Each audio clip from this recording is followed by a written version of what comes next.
Ayan, hello po mga kapiks, good evening.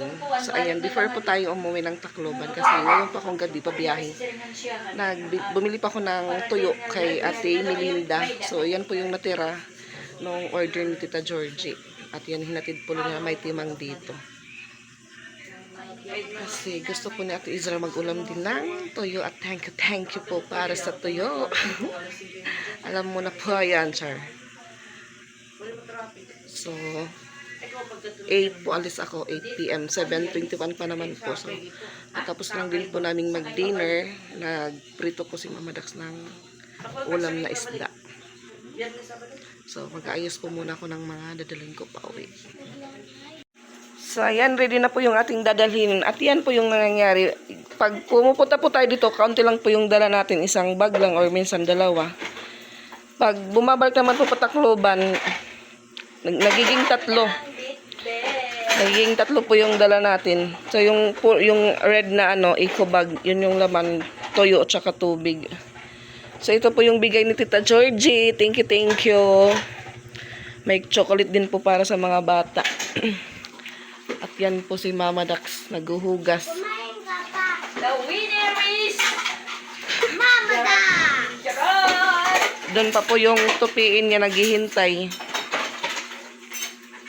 Timing na lang din po, medyo madami pa po yung natirang tuyo ni Ate Melinda. Nakahabol pa po ako. Yung hindi ko lang po nahabol is yung ginamos. Wala na daw siya ginamos. Lawlaw. Puros lawlaw. Pino, may pino-pino.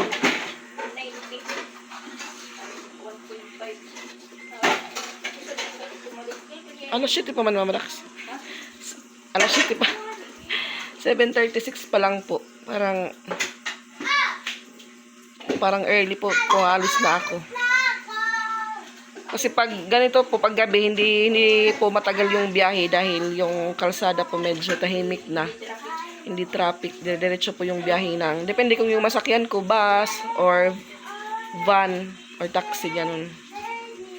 Minsan may din po, may bus pa na dumadaan. So sila may timang umuwi na po. Doon pala sila sa tindahan, doon sa may Don Pablo nagtatambay ngayon. Kaya magkasama po sila ni Ate Melinda, naghatid dito ng tuyo at may pinasoyo din si may timang para sa lolo niya. 3 pack siguro yun ng tuyo.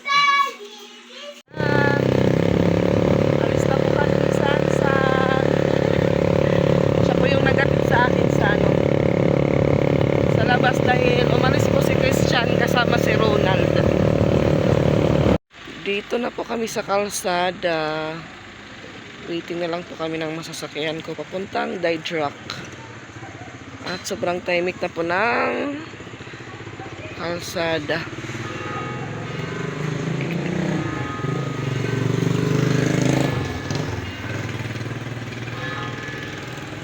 Wala pang may sumadaan. May makalimtan bi. Kinuha ko yung ko, baka makalimutan. Wala pa pong bus. 8:13 na po. So si Pix na nag-message sa akin. Uwi na daw ako. Sabi ko, oo. Hindi niya kasi alam na uwi agad ako. Uwi pa ako kasi yung mga ko po doon. Na-stress na po yung iniwanan ko sa mga bata, pero joke lang po yun. Kasi po yung dalawa, yung naglalaro-laro, katapos pong maglaro, hanggang may nagiinitan na doon, nangyayari yung ingay nila. Tapos yun nga ho, mag-i-entrance po yung mga bata sa Friday. So, doon pa ako kanina sa merkado, nakabili pa ako ng jogging pants ni Patpat at gloves ni Ate Isra. So bukas pag uwi ko po, hindi na pa ako pupunta ng downtown. Dahil nakabili naman pa ako kanina doon sa merkado. Kasama ko din po si Sansan.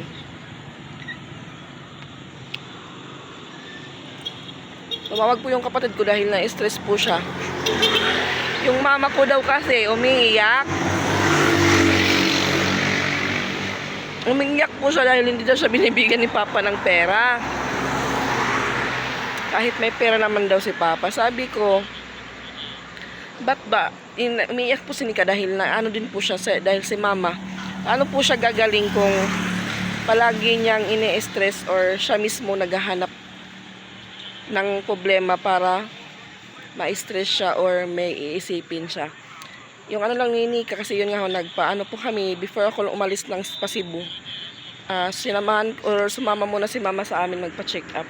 So may reseta po siya, nakabili lang po kami ng gamot, pang 3 araw lang po yun. So yung gamot, nakalimutan niya daw inumin kung ano yung or kung paano inumin. So doon po na-stress si Nika. Sabi ni Nika, nakakalimutan mo yung gamot na dapat mo inumin, pero yung problema na hindi ka binibigyan ng pera, hindi mo nakakalimutan, sabi ni Nika. Tapos yung ano daw, yung kuya ko daw na nandun sa Maynila, inaano lang daw si Mama, parang pinapaasa. Pero may isang naman po ako, isang kapatid din na nagbibigay minsan sa kanya pag sahod, binibigyan siya ng 500. Sabi ko, wag siyang masyado ma-stress kasi kahit paminsan-minsan may nagbibigay naman sa kanya. Yung dinadamdam niya lang po kasi si Papa hindi daw nagbibigay kahit may pera. Sabi ko naman, hindi na siya nasanay na ganun minsan si Papa kasi pag umuwi po si Papa galing sa biyahe or sa pagdadrive ng jeep, yung dala niya po is pagkain ng mga manok. Pagkain ng manok, pagkain ng baboy. Din minsan may ulam sila or bigas yung binibili ni Papa. Kaya siguro minsan sakto lang po yung nahanap ni Papa na pera sa kalsada kaya hindi siya nakakapagbigay kay Mama. Pero pag bigas, si Papa po yung bumibili. Siguro si Mama may gusto siyang bilhin. Hindi niya mabili kaya yun, na-stress po siyang mag-isip. Marites lang muna tayo dahil wala pa po talagang taxi or bus na padaan or dumaan. Okay lang naman po kasi yung barko po umaalis doon, sabi ni Mama Dax 10:30. So yun nga, hindi naman po matagal yung biyahe pag walang masyadong sasakyan. Dire-diretso, walang traffic. Kasi sa naglalaro po siya.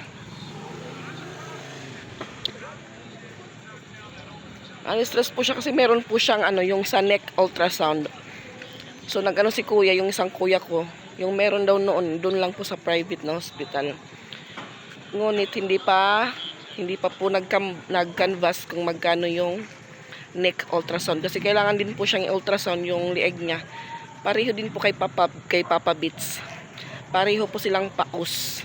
Paus at inuubo pa po si Mama, kaya si Mama pumapayat. Doon pa yung sa stress, nadadagdagan pati yung heart niya, na-apektuhan na naman siguro.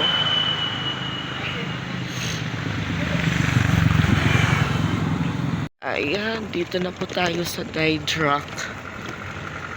So, padjak po yung nasakyan natin.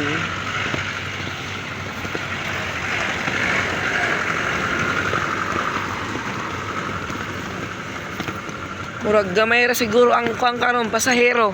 Gamay ra? Murag kuan man. Itaw. Paglunggo agi ko musugat. Mingaw. Buhat ako diri na. Akong anak niyo sugat ko. Ay. Murag tagam ko sugat ko kanina 0. Bawa isa ko gamay. Apal magbuhat magkugna ay sakay di ay. Oh. Gamit tag flashlight kay kuan. Wa kay flashlight tay? Alam ko light ka. Pero kuya may mo ko pananaw sa. Linaw pa linaw. Sisinta na ko kapin. Pero minti baka magkuantay, mag pedicab 20 kapin ako katuig. Dinhi gapon. Minta mo anak 20 kape katuig nga. Kung dito ka sa kuantay sa Tacloban kayang kanang iya bang gulong ba kay dagko. Og taas. Murag dili pod lisod ding ani kay murag lisod man tan-awon. Lisod apan gaan naman para namo kay pulos milibering among gigamit. Assembly man eh. Malmahal gid tinuod gamay siya. Pero yantas Mahal po ang matkuan. Apan kuan mo sukol og ingon ani mga dana. Okay. Mao di ay. Sa una, testing ko di magsilbi. Gamit ko assembly. 4 hinung kapin. Okay ra. Madali ra makuan, mabuho. Maguba lang dayon kani dili man. Unya diri pod tay nganong wa pa man ni semento ha diri tay. Ambot lang. Ingon pa kay kon naman dinhi Pierre naman. Sila rin sayad na eh. Magiging mausap. Ang mayo sugod, ila raman nagihapon. Dinhi? Si Kuan, ang mayor niyo. Dili man ko taga sugod tay. Dili man ko taga sugod. Taga Tacloban man ko. Nara kay gana sugod? Naara ko gi kuan na maahong ugangan.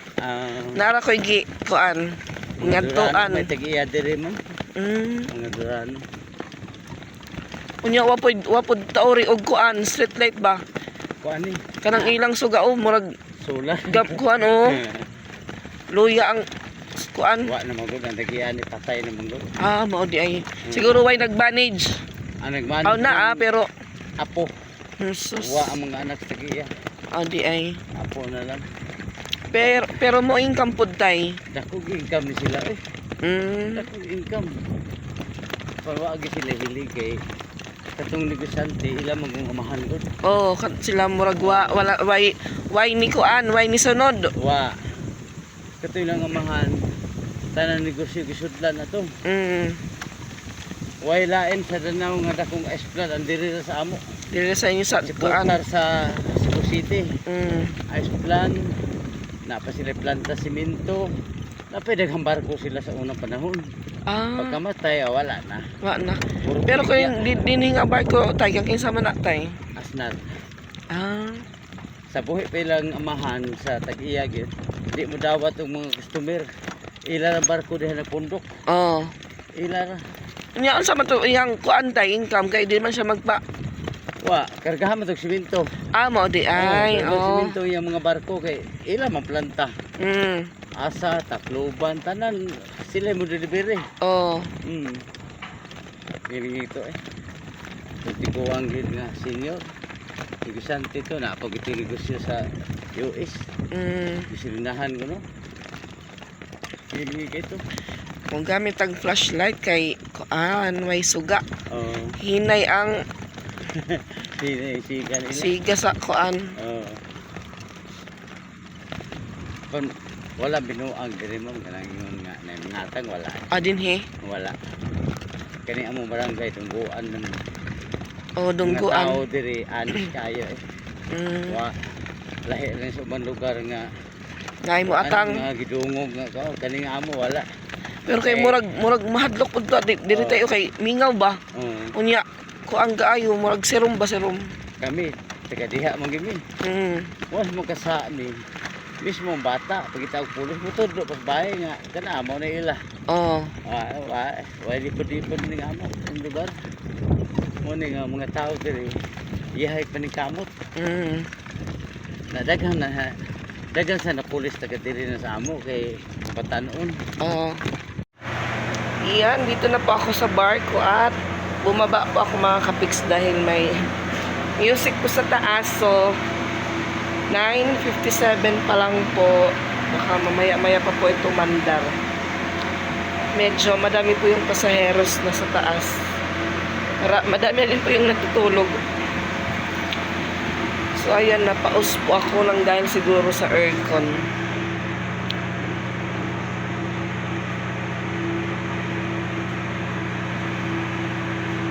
Dito muna tayo sa baba. Kaunti lang po yung sasakyan.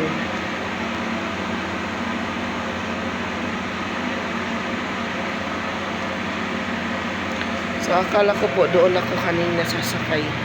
Kasi may mga truck din. Hindi pala.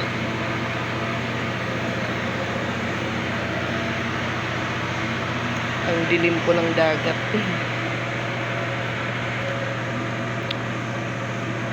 So, balik na po ako sa taas dahil yung bag ko po nandoon. Hindi po tayo makakapag-vlog sa taas dahil maingay po yung TV. Thank you ulit Tita Georgie and Tito Raol. See you soon ulit, Char. Kasi siguro every year siguro yung bakasyon na dito sa Pinas.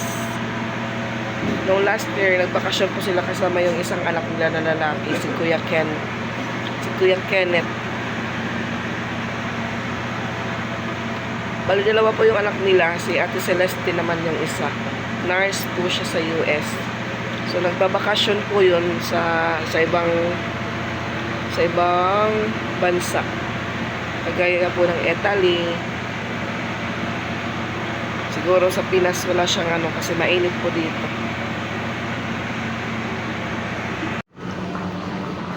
Baba na po kami at wala na pa akong boses.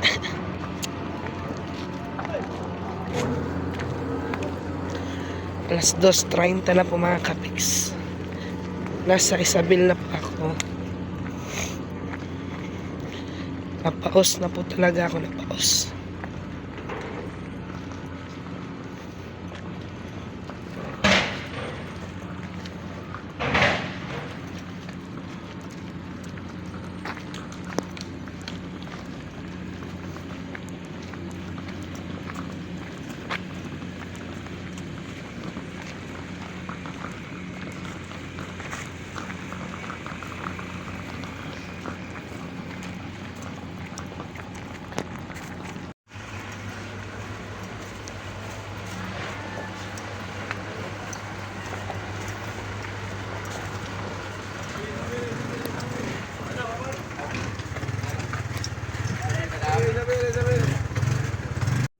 Yan, wait po kami ng bus para Ormoc.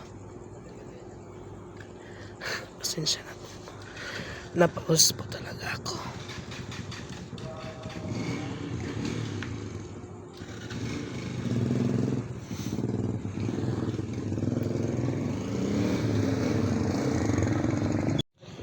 Alas 3 na po, wala pang bus.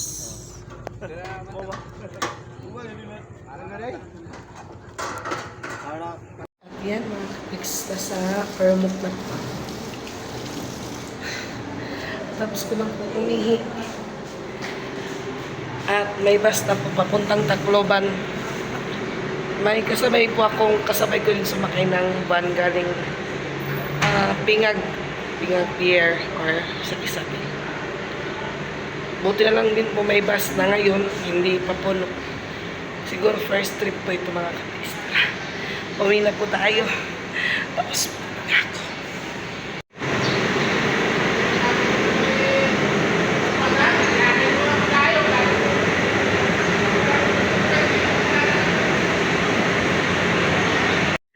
At ayan mga kapiks, alas 8:22 na. Kauwi ko lang po dito sa bahay. Ating ko lang maambon. Kulimlim po yung panahon mga kapiks. Ayan, wala na po tayong boses. Siguro sa aircon pa ito. Ayan, makulimlim at maambon na morning dito sa Tacloban. So, ayan. Bye-bye po mga kapiks. See you in our next vlog.